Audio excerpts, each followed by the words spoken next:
So then the instructions to block the SP's house and the DSP's house came from the hierarchy of the police force then. Would that be right?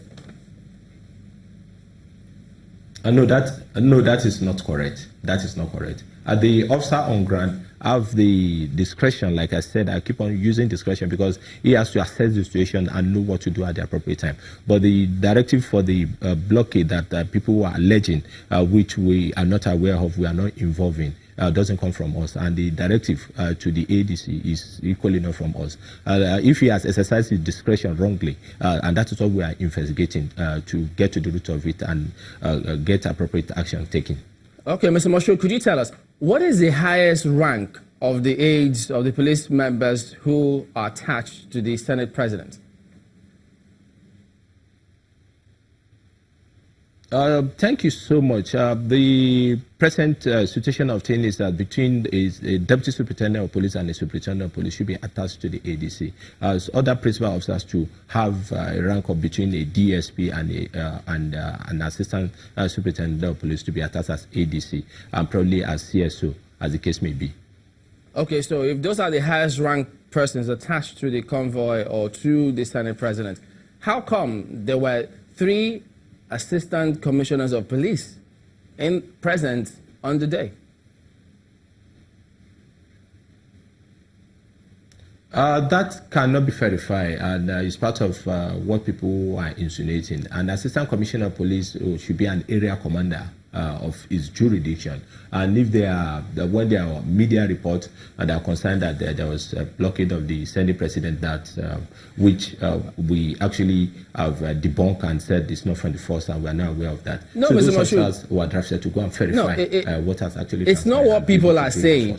It is what the Senate President's aides have told us, that there were 3 assistant commissioners of police there directing the blockade, and that they came with the colored vehicles, those ones they say given to the police force by Dangote, not the black ones, because the colored ones are not attached to the Senate President's convoy.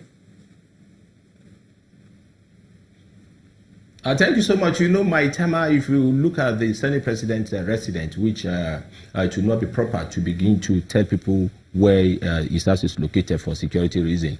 From the area of my timer, you say is an eyebrow area, and a lot of patrol team are in strategic position around the area, from farmers market to the end of where the Senate President's house is, and to all the adjoining streets. We have this vehicle donated by Alhaji Aliko Dangote to the Nigerian police for deploy around the area, and these are part of the vehicle that was seen on camera. And we want to say abundantly clear that the area commander, who is an assistant commissioner of police, where this incident occur in his jurisdiction, have to verify and be able to write report and brief the Commissioner of Police and the Inspector General of Police. Mr. Moshood, while many of the questions are swirling around the blockade, I want to address something very quickly this morning, which is obviously the invitation for the Senate President to appear at the SARS to discuss an alleged link to the OFA robbery in Kwara State.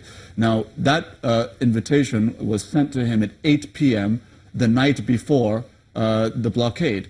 And I want to ask you, in view of his what happened, what transpired, and him not coming for that invitation, what is the status of that, first of all? And then second of all, is it just a coincidence that it happens to be the day before this gale of defections in the National Assembly?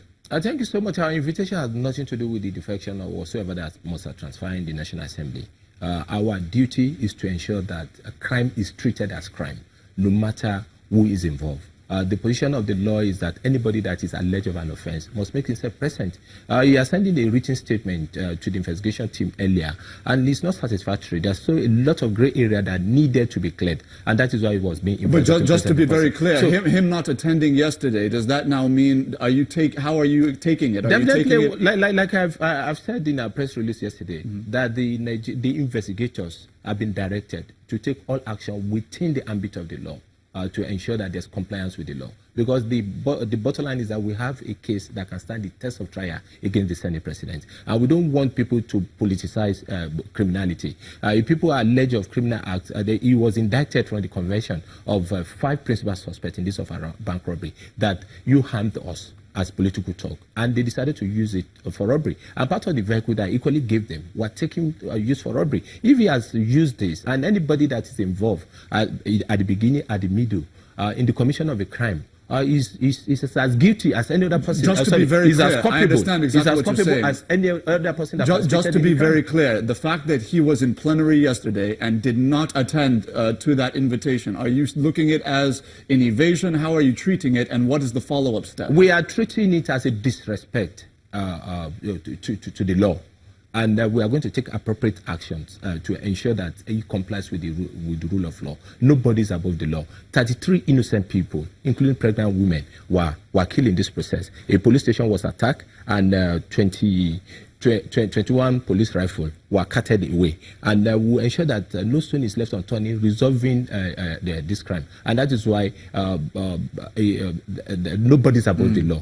And we want him to know that in democracy, the rule of law prevails. The supremacy of the law must be adhered to. Mr. Moshood, I believe that's a very fine place to leave it. There are many more questions, but we have run out of time. Thank you so much for sharing your thoughts with us this morning. Thank you for having me. Standing by with me has been the Force Public Relations Officer of the Nigeria Police Force, Mr. Jimoh Moshood. At this juncture, we're going to take a very short break. Our viewers, we hope that you will stay with us.